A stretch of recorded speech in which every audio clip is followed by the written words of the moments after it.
Chapter 9. The Coolest Game. John Carmack stood in the Ferrari dealership, admiring a cherry red 328 sports car, and had one thought. How fast can it go? As an engineer, he considered speed an efficient way to measure his progress. How much faster could he get the computer to render graphics on screen? A car was much the same. When Carmack looked at the sexy design of the body, he saw straight through to the engine.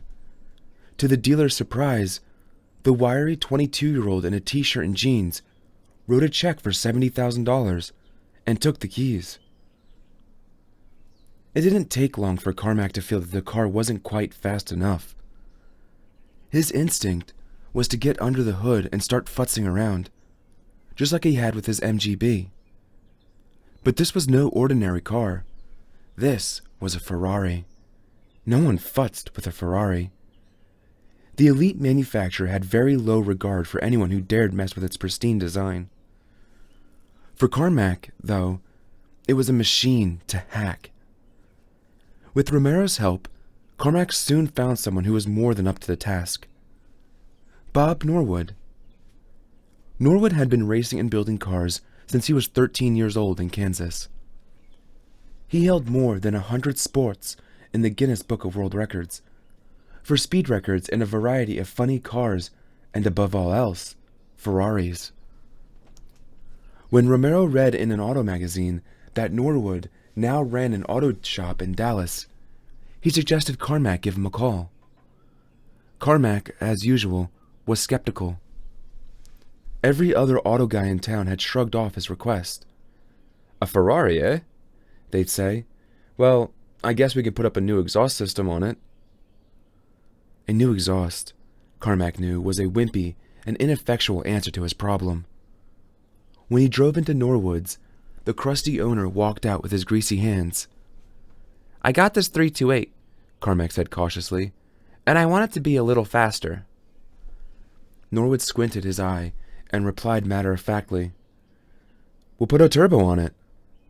Carmack had found his new friend. For $15,000, Norwood rigged the Ferrari with a turbo system that would activate when Carmack floored the gas pedal. It was a ballsy bit of hacking, and Carmack immediately felt a kinship with the veteran racing man. The day it was finished, Carmack planned to celebrate by driving to his brother's graduation in Missouri. Though his success with Keene and Wolfenstein had helped him mend bridges with his mother, pulling up in a car like this was guaranteed to close the deal. He showed up at Norwood's with his duffel bag, threw it in the trunk, then hit the road. Just outside Dallas, he saw an open stretch of highway. Slowly, he pushed the pedal down to the floor. As it lowered, he felt a force build until the pedal hit the metal, and the car accelerated almost twice as fast, reaching nearly 140 miles per hour. Life was good. He was living his dream, working for himself, programming all night, dressing how he pleased. All those long, hard years without a computer, without a hacker community, were fading behind him. Contrary to what the other guys might have thought, he did have feelings, and at this moment, with the cows and corn blurring beside him, he felt unbelievably happy. He drove the rest of the way with a huge grin on his face. His car wasn't the only engine Carmack wanted to go faster. Doom, though quick, was still not quite quick enough for his taste. The game had considerable challenges for speed, such as textured ceilings and floors, as well as the walls of varying heights. While porting Wolfenstein to the Super Nintendo system, Carmack had read about a programming process known as binary space partitioning, or BSP. The process was being used by a programmer at Bell Labs to help render three-dimensional models on screen. In the simplest terms, it broke the model into larger sections, or leaves of data, as opposed to sluggishly drawing out many little polygons at a time. When Carmack read this, something clicked. What if you could use a BSP to create not just one 3D image, but an entire virtual world. No one had tried this. No one, it seemed, had even thought about this, because, after all, not many people were in the business of creating virtual worlds. With BSPs, the image of a room in Doom would be essentially split up into a giant tree of leaves. Rather than trying to draw the whole tree every time the player moved, the computer would draw only the leaves he was facing. Once this process was implemented, Doom, already fast, soared. To keep Doom's development going, however, Carmack, Romero, and the rest knew they had to deal with one pressing problem: replacing Tom Hall. As a friend, of course, Tom was irreplaceable, particularly for Romero. There was just no one who possessed the hysterical comic streak. Worse, the split from id was so painful that Romero and Tom had hardly spoken since the firing. But at least Tom had managed to land on his feet. Scott Miller, another casualty on the way to id's success, offered him a job as a game designer for Apogee. It was bittersweet, but Tom accepted. Maybe now he would be able to make the games he had always imagined. Back at id, the guys started sifting through resumes for a new game designer of their own. Kevin had received a resume from a promised-looking gamer named Sandy Peterson. At 37 years old, Sandy was ancient compared to the id guys, and an admirable veteran of the gaming scene. In the early 80s, he had created a pen-and-paper role-playing game, Call of Cthulhu, that featured flesh-eating zombies and tentacle-legged alien parasites. The game became a cult favorite around the world, selling over 100,000 copies. Eventually, Sandy went on to create computer games at Micropose, a company in Baltimore founded by Sid Meier, legendary designer of the historically-based strategy series, Civilization. But Romero had a concern about Sandy. At the bottom of Sandy's resume, he noted that he was a Mormon. "Dude," Romero told Kevin, "I don't want anyone who's religious here. We're fucking writing a game about demons and hell and shit, and the last thing we need is someone who's going to be against it." "No," Kevin said. "Let's just meet him. He might be really cool." Romero sighed. "Okay, dude, but I wouldn't do it." Several days later, Sandy showed up. He was a heavy-set, balding guy with glasses and suspenders. He had a rapid-fire, high-pitched voice that got more excited as he spoke about games. Encouraged, Romero sat him down in front of a computer to see how he could put a makeshift level of Doom together. Within minutes, Sandy was drawing what seemed like a mess of lines on screen. What are you doing here?" "Well," Sandy chirped speedily, "I'm going to have you come through here, and this wall's going to open up behind you, and the monster's going to come through here, and it's going to go down this way, and I'm going to turn the lights off, and all this stuff." "All right," Romero thought. "This guy's getting it. Like, bam!" With Sandy on board as id's game designer, Romero would be free to do all the different things he enjoyed: programming, making sounds, creating levels, overseeing business deals. Sandy was given an offer, but he told Jay he needed more money to support his family. Later that day, Carmack approached him and said, "The stuff you've done is really good. I like your work, and I think you'd be good in the company." The next day, Carmack stopped him in the hall again. "When I said your work was good, that was before I knew you asked Jay for more money. So I don't want you to think I told you your work was good and attempted to get you to ask for less money." Then he walked off. It seemed to Sandy like a weird thing to say, as if Carmack thought he could cajole him out of wanting a higher salary. He doesn't know anything about how humans think or feel, Sandy thought. It didn't take long for Romero to appreciate Sandy's speed, sense of design, and encyclopedic knowledge of games. Sandy regaled him about the payback a player should receive when blasting the lungs out of a demon with a shotgun. "You really should get rewarded on several levels. You hear the gun go off, you see the big, manly guy cocking his shotgun, You see the bad guy go flying backwards, or an explosion. It's always, you're rewarded for doing the right thing. Romero couldn't agree more, adding how, in addition to all that, there would be like tons of blood flying out from the beasts. They had a good laugh. Romero decided to probe the religious issues. "So," he said, "you're a Mormon?" "Yep." "Well," Romero said with a chuckle, "at least you're not a Mormon that keeps pumping out tons of kids and stuff." Sandy stopped typing. "Actually, I've got 5 kids." "Oh, okay.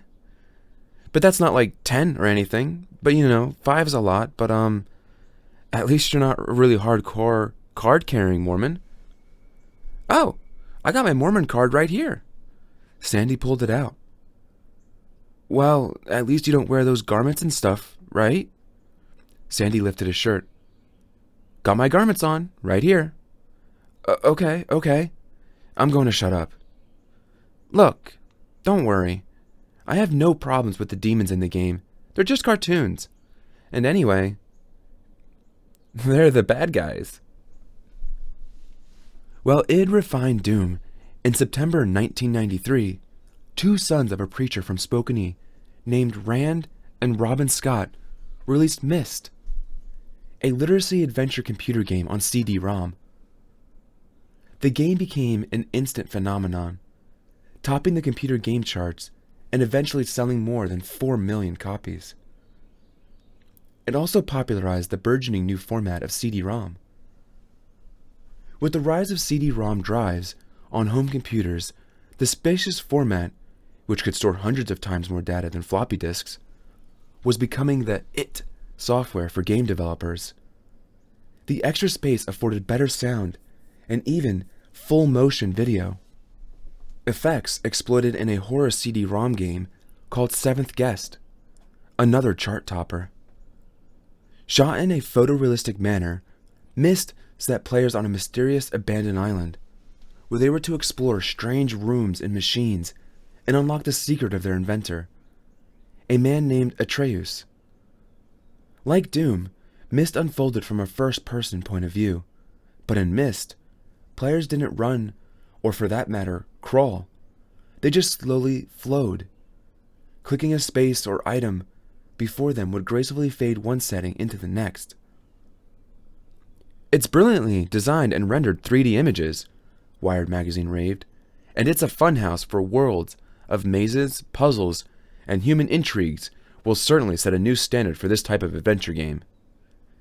id hated Myst. It had none of the elements they liked. No real-time interaction, no pace, no fear, no action. If Myst was like Shakespeare, Doom was going to be Stephen King. With Carmack's engine in gear, the rest of the team buckled down on finished elements of the game.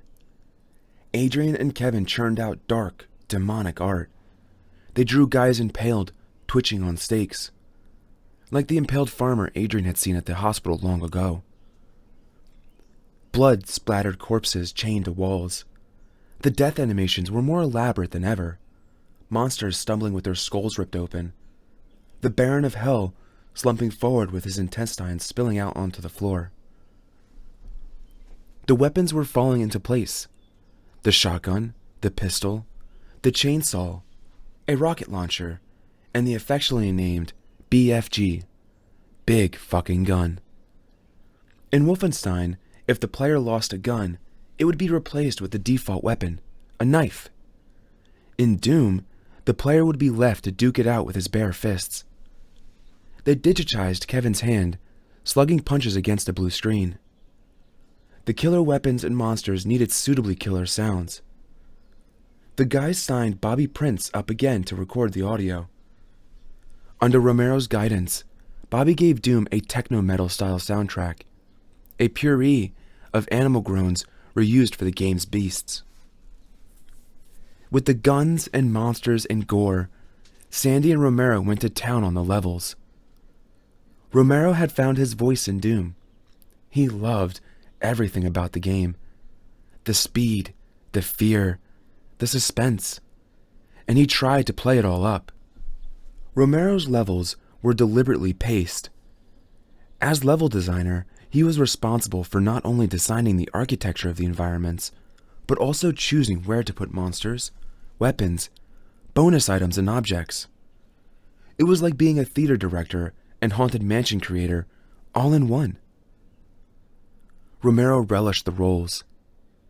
In a level of his, a player might run into a room and see a window leading outside, but wouldn't know how to get there. So the player would run down a room, music pumping, looking for a way. A door would slide open and boom, there'd be a howling imp. Blast that monster down, run down a brown spotted corridor, open another door, and blam, another herd of beasts. Romero had a knack for staging the battles, letting the player win one small round, then pummeling him with a storm of enemies. While Romero was raw and brutal, Sandy was cerebral and strategic. One level was littered with green barrels that, when shot, would explode. Sandy made levels in which the only way to kill a monster was to shoot a barrel at the perfect moment. His levels were not nearly as aesthetically pleasing as Romero's. In fact, some of the id guys thought they were downright ugly. But they were undeniably fun and fiendish. They complemented Romero's well. By the fall of 1993, the pressure was on as gamers began to clamor for Doom. A demonstration from the press leaked out onto the internet, despite its best efforts. Small groups of die-hard fans began calling the id office or sending desperate emails for information. But the mainstream press didn't seem to know, or for that matter, care. A community television program did a piece on the guys, filming them at work, playing games, but that was about it. Calling the big papers and magazines, Jay found was fruitless. Instead, Jay, determined to make id's business style as innovative as the game's, focused on setting up the company's distribution and marketing. He established a toll-free number to field orders and set up a deal with a fulfillment house. Since they were self-publishing Doom, they'd be getting twice the earnings they had on Wolfenstein. Games distributed through the regular retail channels would bleed cash to middlemen.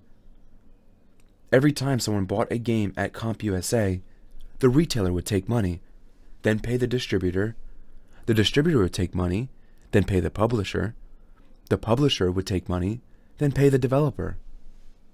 By going shareware, id was cutting all of them out, taking 85 cents for every dollar sold. The game would be listed at around $40. Jay figured Doom, like Wolfenstein, would rely on word of mouth. While big guns, like Nintendo, were spending millions on marketing and advertising, id would take out only one small ad in a gaming magazine for Doom. The goal, then, was to get the Doom shareware into as many hands as possible. At the time, retail stores were selling shareware discs and being forced by the authors to cough up a high royalty. id, which made some of the most successful shareware games yet, had a different approach. Give the Doom shareware to retailers for free, no fee, no royalty, and let them keep all the profits from the sale. The more shareware was distributed, the more potential customers id would be able to collect. "We don't care if you make money off the shareware demo," Jay told the retailers. Move it in mass quantities." The retailers couldn't believe their ears. No one had ever told them not to pay royalties, but Jay was insistent. Take Doom for nothing, keep the profit. My goal is distribution. Doom is going to be Wolfenstein on steroids, and I want it far and wide. I want you to stack Doom deep. In fact, I want you to do advertising for it too, because you're going to make money off of it. So take this money that you might have given me in royalties and use it to advertise the fact that you're selling Doom. Jay got plenty of takers. The buzz around Wolfenstein and Doom brought back old characters. Al Vacuvius contacted the boys to see if they wanted to re-release some of their old soft disk games. The company, he told them, was having trouble recovering since their departure. They turned him down. More notably, the game turned out Romero's stepfather, John Schooneman. On a trip to Dallas, Schooneman sat across the table from Romero at a diner at Outback Steakhouse, and for the first time opened his heart. "You know, I've been a bear sometimes, but I'm a man, and I remember telling you if you were going to make your mark, you had to do business applications. Well, I want you to know that I'm man enough to admit that I was wrong. I think this is great, and I want you to know I was wrong." Romero accepted the apology. Times were moving on, and there was no reason to hold a grudge. Doom was about to be finished. The best was yet to come. It was Halloween, 1993, and Romero was inside Doom. He stood in a small room with gray walls stained in brown sludge, staring down the barrel of his pistol. An ominous, deep synthesizer chord buzzed, giving way to the eerie plucking of a guitar, and finally, a death rattle drum beat. A shotgun lay on the floor. Romero ran forward, grabbing it and storming through the door that slid open to the ceiling. The snarls resounded from everywhere. Hideous snorts and belches and groans. Suddenly, there were fireballs, big, red, explosive bursts hurling in flames through the air. He had to ask fast. Romero spun once, unleashing a shotgun blast into the chest of a former human who went flying back in the spray of blood. A fireball sailed into Romero's side, bleeding his vision red until he could hear himself wheezing and panting. Another blast. Romero spun, but he couldn't see anything. A blast again, more wheezing. A shadowy beast, the color of television static, hurled forward. Romero fired once to no avail. Then he saw the barrels, 2 green heaps of waste. The beast was heading right for them. At the perfect moment, Romero fired into the barrel, leaving the monster in a bloody pile of gibs. A door opened, the one in Romero's office. Romero snuck a peek over his shoulder and kept playing as Carmack walked in. Carmack liked what he saw on screen. Romero had a real sense of grandeur, he thought, the way his levels were so diverse, so varied in elevation, so deep.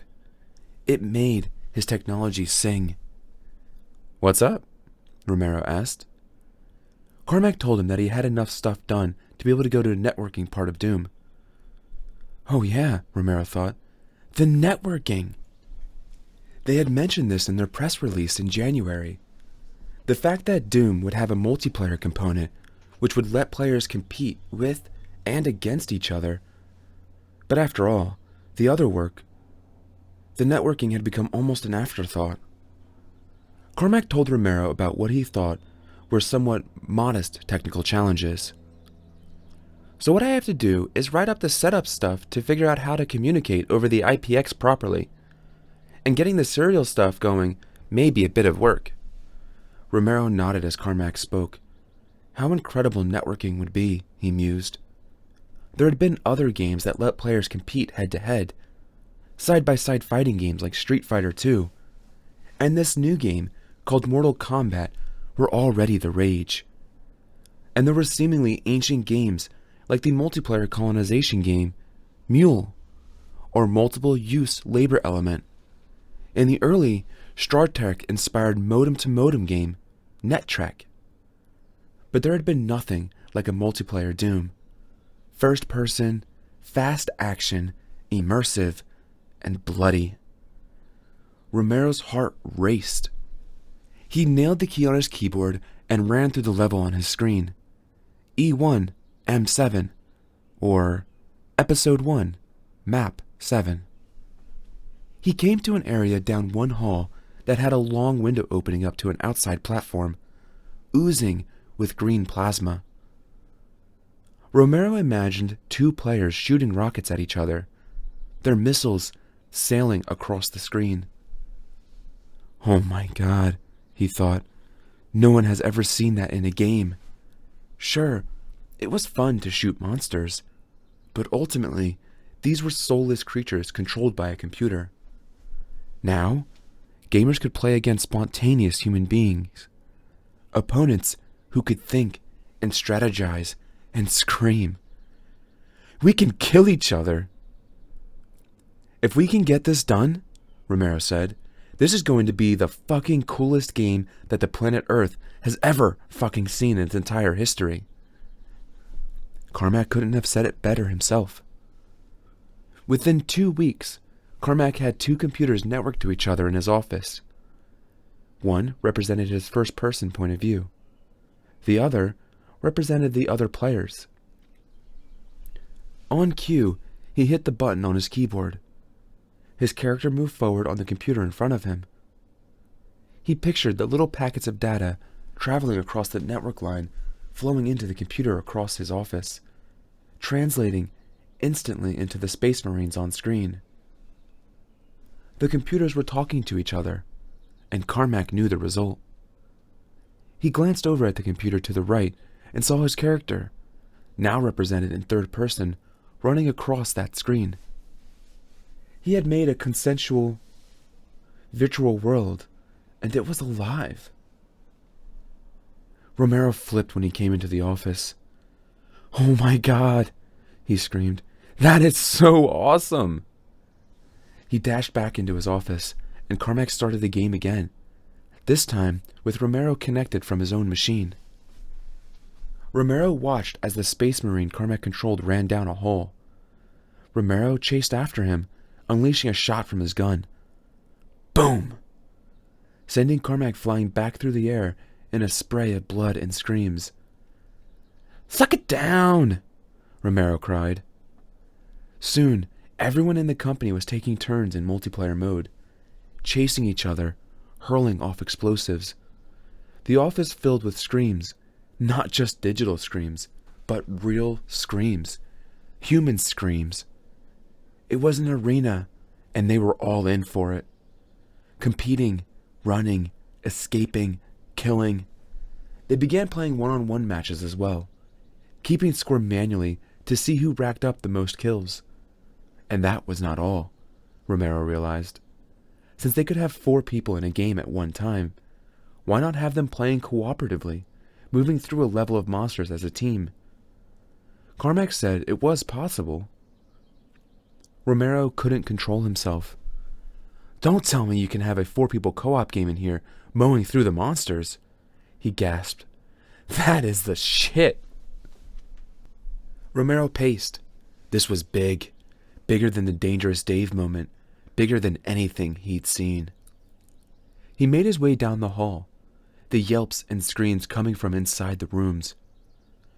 There was Adrian, twitching and convulsing as he played against Kevin and Carmack and Jay. What was this? Romero thought. It was like a match, like a boxing match. But the object wasn't just to knock the other guy out, or some wimpy shit like that. This was like, kill the guy. This was a match to the death. He stopped cold. "This," he said, "is deathmatch."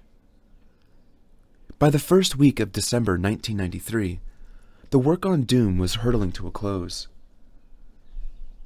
People had stopped going home, choosing instead to sleep on the couch, the floor, under desks, in chairs. Dave Taylor, hired to help with supplementary programming, had developed quite a reputation for passing out on the floor. But it wasn't happening just because he was tired, he said. Doom was having some kind of greater effect on him, some biological effect. The longer he played, the faster he cruised through the streaming corridors, the more his head would spin. After a few minutes, he would have to lay down on the floor to steady himself. Sometimes, he'd just end up falling asleep.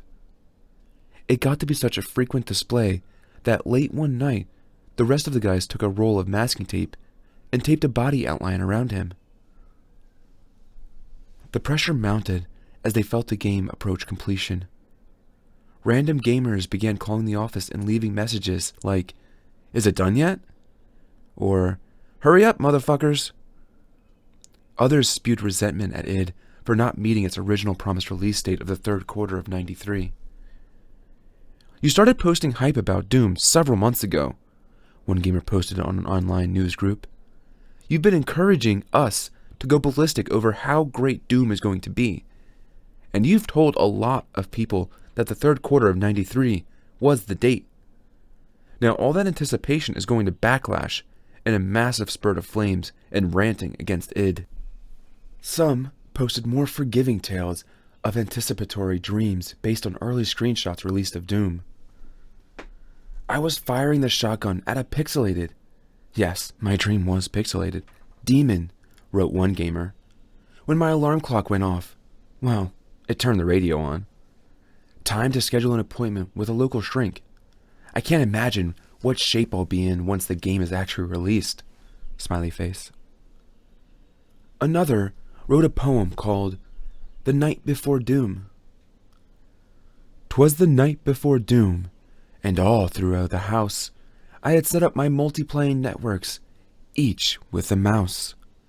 The networks were strung with extra special care, in hopes that Doom soon would be there. The publisher of a computer magazine had a darker vision he printed in an editorial called A Parent's Nightmare Before Christmas. By the time your kids are tucked in and dreaming of sugar plums, they may have seen the latest in sensational computer games, Doom. On Friday, December 10th, it was finally Doom time. After working for 30 straight hours, testing the game for bugs, id was ready to upload the game to the internet. A sympathetic computer administrator at the University of Wisconsin, Parkside, named David Data, volunteered to let id upload the Doom shareware to a file transfer site he maintained on the school's network. It was a good deal. The university, like most, had high-speed bandwidth for the time, which meant it could accommodate more users. The plan was that id would upload the shareware on cue, then the gamers could download it and transfer it around the world. So much for high-price distribution. The gamers would do all the work for id themselves. Jay had announced the day before in the chat rooms that Doom would be available at the stroke of midnight on December 10th. As the midnight hour approached, the id guys gathered around Jay's computer. The office was littered with the debris of Doom's creation. Adrian and Kevin's clay models sat on the shelves. Heaps of broken chairs and keyboards were strewn on the floor. A busted garbage can crumpled in the corner. The taped outline of Dave Taylor's body collected dust bunnies on the floor. Jay had the Doom file ready to go. Online, the Wisconsin File Transfer Protocol, FTP, site teemed with gamers. Though there was no way for them to communicate through the discussion board or chat room, they had ingeniously found another way to talk. The system had a means that allowed a person to create and name a file that would join another list of files on screen. Someone got the bright idea to talk simply by creating a file and assigning it a name like When is Doom? Or We are waiting. Hundreds more waited in a special channel of internet relay chat, through which people could have real-time discussions in text, where Jay was dropping clues about Doom's coming arrival. Finally, the clock struck midnight. They would have to wait no more. Jay hit the button to upload it to the world. Everyone in the office cheered, but Jay was silent. He sat wrinkling his forehead and tapping his keyboard. There was a problem. The University of Wisconsin's FTP site could only accommodate 125 people at any given moment. Apparently, 125 gamers were waiting online. id couldn't get on. Jay phoned David Data in Wisconsin and hatched a plan. David would extend the number of possible users so Jay could upload Doom to the machine, and he would stay on the phone with Jay to tell him the precise moment, so Jay could be sure to get on. Everyone waited. They could hear the guy typing on the other end of the phone. Then he cleared his throat. Jay's finger hovered over the upload key. "Okay," David said. "Now!" But Jay still couldn't get on. Jay booted up the chat channel, which was filled with gamers. "Look," he typed to them, "I'm sorry, but we have to kick you all off the Wisconsin site because I can't get this uploaded. And your choices are either I kick you all off and I get this done, or it doesn't get uploaded at all." They scurried off. Jay hit the button one last time and connected. Doom was finally on its way out. Elated but exhausted, the team said their goodbyes and went home for their first good night's sleep in months. Only Jay stayed behind to watch the game finish uploading. After a half hour, the final bit of Doom data made its way to Wisconsin. The moment it did, 10,000 gamers swamped the site. The weight of their requests was too much. The University of Wisconsin's computer network buckled. David Data's computer crashed. "Oh my God," he stammered to Jay over the phone. "I've never seen anything like this." Neither had the world.